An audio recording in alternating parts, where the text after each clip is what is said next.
filmed around the world, and it has dragons in it. It has actually dragons in it, but everyone's watching it. Everyone's addicted to it. Everyone's, I'm sure, found their own route into it. It actually started in 1993 when Mr. Martin wrote his first novel, and from that point onwards, it's grown and grown and grown. But most of us have actually come into it probably from more likely 2011 when the first show aired, and posted on from that. But if you think about how that's evolved, and such a property which is so, you'd expect only a small amount of the room to actually want to watch, and how they've done that is it's built over time. It's built over time from fans and, of the books and how they've grown and evolved over the period of time, including Dan and Dave, who are the producers of the actual show. They famously had to say who a certain person's parents were long before it was ever known in the public space to actually get the rights to the TV show. And it's grown and grown and grown in that way. And then the snowball effect has happened, it's then taken off. But what's happened in the same time frame is the internet and the world of digital emerged at the same time. Because what's happening now is you may have heard about it from a friend or family member, and that's maybe the way you got introduced to it, or maybe through a work colleague and that word of mouth piece. But what if you go online and have a look, the amount of content that's created online around Game of Thrones is absolutely huge. Much more than when they launched their trailer for the latest season. It's one beautifully created trailer that's about inspiring that community. And then that community absolutely goes and does its own thing. And if you're a bit of a geek like me, immediately after watching the show, you switch your Apple TV over to YouTube and you start watching people's reactions to what you've just watched. Because that's what's there. They're getting hundreds of thousands, if not millions of views out there. There's whole communities around Game of Thrones that are being built around shared values in that space. It's got that to that level of extent now that actually, if you want to, and you might need to think about this, you can actually watch someone watching Game of Thrones live. So I'll say that again so it sinks in. You can go on, as this show airs in the USA, and watch someone else watching it. You still get to see it, there's a box here, but you watch someone else reacting to it.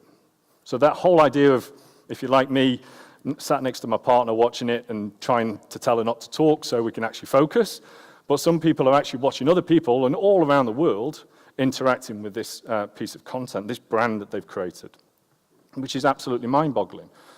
But that's one thing I wanted to pick up on and why I brought Game of Thrones in, is that in the movie space, music before it, and definitely in video games, along with sport, the sporting arena have been very good at it for years about how they develop a core community around their property, their brand, and how they build it over time with them. And that's what then allows them to accentuate that, find new communities, and you see how they suddenly grow and grow. And there's a lot of learnings from that. You know, long before a lot of the live stuff that you now hear about on Facebook and the excitement in that space was already happening in the video game world with a platform called Twitch TV. And if you've not heard of that, that's another area where, and lots of people do this, you can watch other people playing video games. So again, think about that. There's probably as many people out there now watching other people play video games rather than play that game themselves, because of these online communities and the opportunities that builds. And before I move on, everyone who watches the show probably recognizes this is the House Stark signal. And I sort of resonate quite well with the Starks.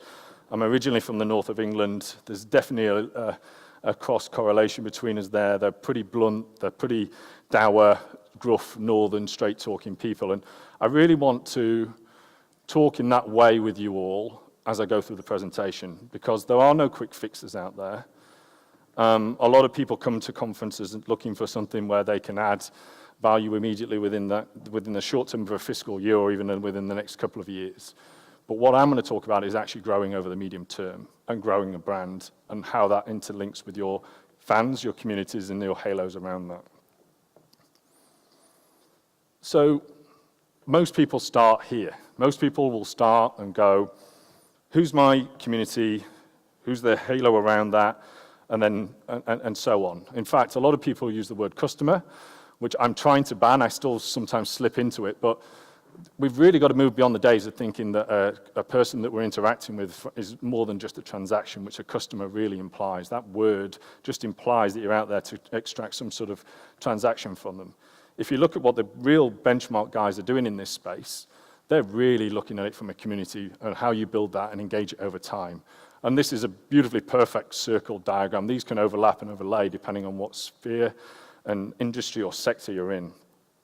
But rather than start here, I really think we need to start here and start with yourselves. And what I liked about Adam's presentation was he mentioned Nike and he mentioned Steve Jobs, and there's a really famous, very poor video of him giving a talk to various stakeholders when he went back to Apple in the mid-90s. And what he talks about there is he talks about what marketing is, and even back in the 90s he was saying marketing is very much about values. The world out there is that their customer, their community, they want to know what Apple stands for beyond just the megahertz and bits and bobs that they do within their machines. And that's why, if you don't have this bit as the foundation first, is why you're always going to struggle and never really build for the medium to long term. Because we've all got a story, which is really important. You know, the communities out there really want to know who you are, where you've come from. They want to know actually your company values, not some bullshitty marketing whiz words that we may have built up, but what does everybody in your company stand by? Why they're in that business in this first place? What are your values and who are you? And then that allows you to also then identify why your business exists. What's its purpose? What's its why? And I use one way of identifying this that I've done in various companies. And the companies that I've worked at that are huge successes all have this. The companies that don't have this. They chase dollars. They chase fiscal year numbers. So how many in the room all know, I'm assuming, what you do, what your business is, whether it's a service or makes products? I'm assuming everyone out there knows what you do, right? Yeah? How many of you know how you do it? What's your USP? How do you stand out? How are you differentiated potentially from your competition?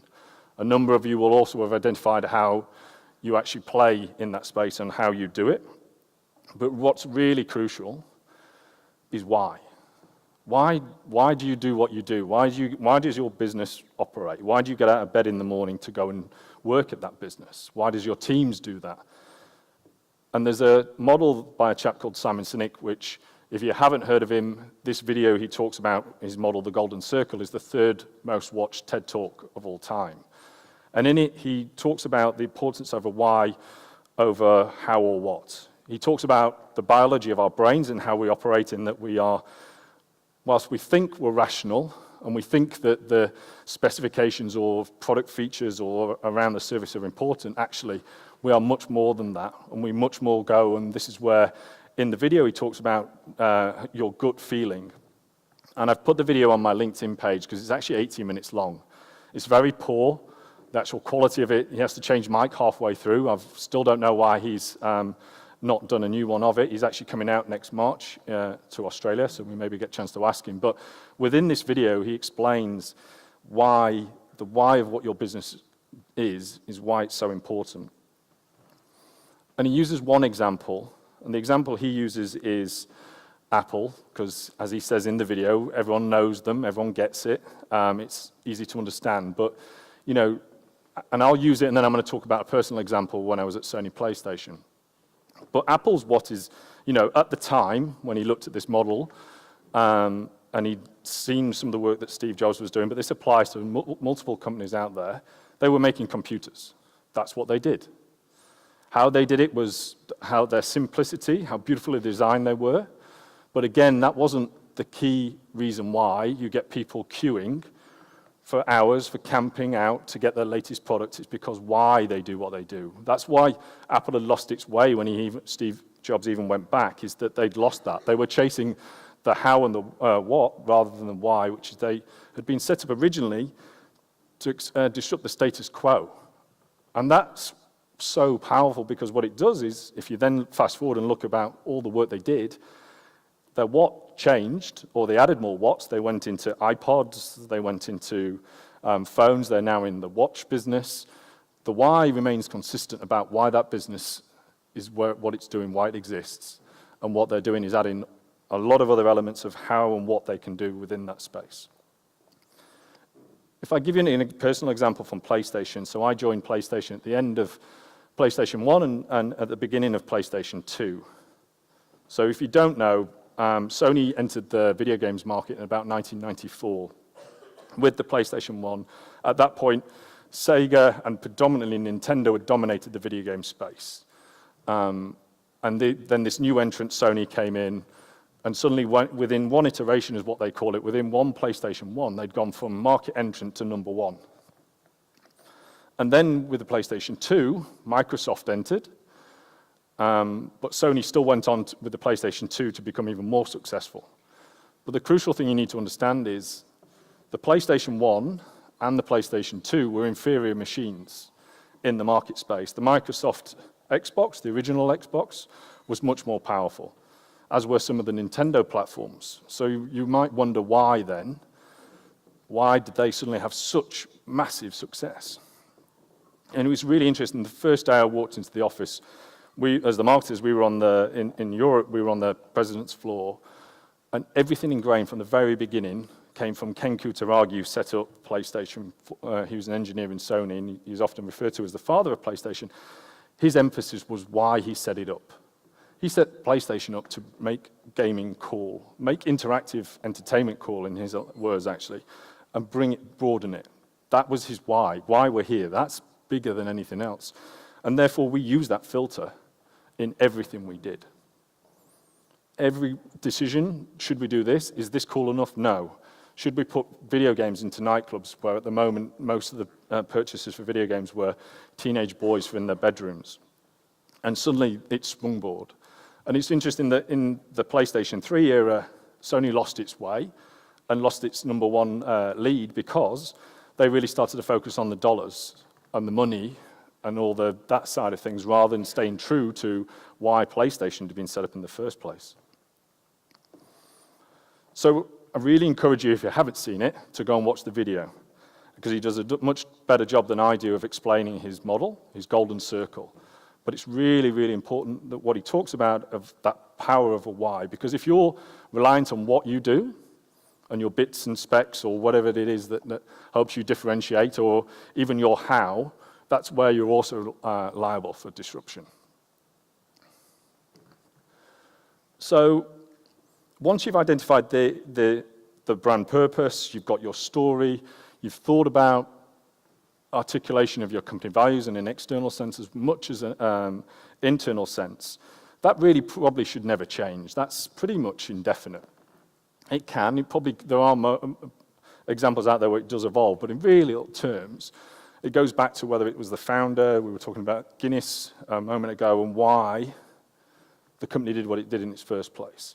Once you have that, you then need to look at who's the aspirational